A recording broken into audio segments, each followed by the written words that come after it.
Calls for Department of Justice indictments after Mississippi cops fired for torturing black men.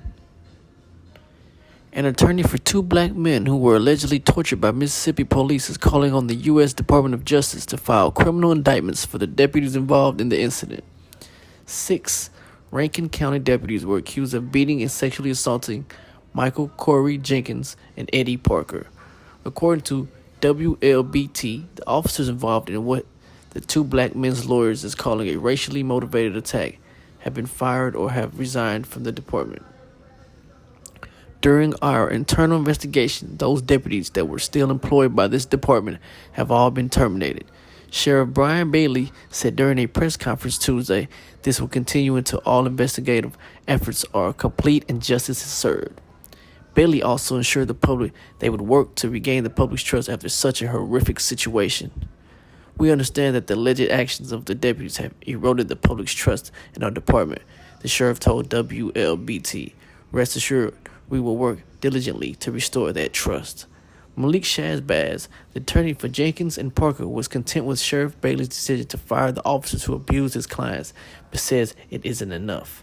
The firing of the Rankin County, Mississippi sheriff's deputies involved in the torture and shooting of Michael Jenkins and Eddie Parker is a significant action on the path to justice for one of the worst law enforcement tragedies in recent memory, said Shabazz. Criminal indictments by the Civil Rights Division of the Department of Justice is the next step in this tough fight for justice in this nasty ordeal.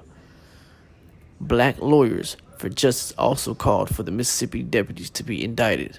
I have lived in Rankin County all my life. These firings are unprecedented, said Trent Walker, local counsel for Black Lawyers for Justice.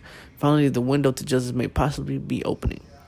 According to reports on January 24, officers Hunter Elward, Brett Alphin, and Christian Dedman, as well as 3 others have not been named, raided a home without a warrant, which Michael Corey Jenkins and Parker claimed.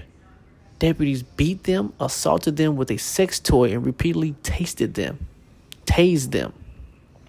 Jenkins also recalls one of the deputies shoving a gun in his mouth and firing the weapon. Jenkins suffered serious injuries to his face, tongue, and jaw. A witness even described the officers participating in something of a taser contest with Jenkins and Parker being the target, Jenkins' mother said. Jenkins' mother said she was told by police that her son displayed a gun, which is why he was shot. But Mary Jenkins also said in a GoFundMe account she started what a witness said her son didn't have a gun. The witness told us that Jenkins was beat, tased, and handcuffed while on his knees. The witness also stated that they went back and forth tasing Jenkins and Parker to see whose taser was the strongest. A civil rights investigation to the Rankin County Sheriff's Department has been opened by the Department of Justice, but no arrests have been made. The investigation is ongoing.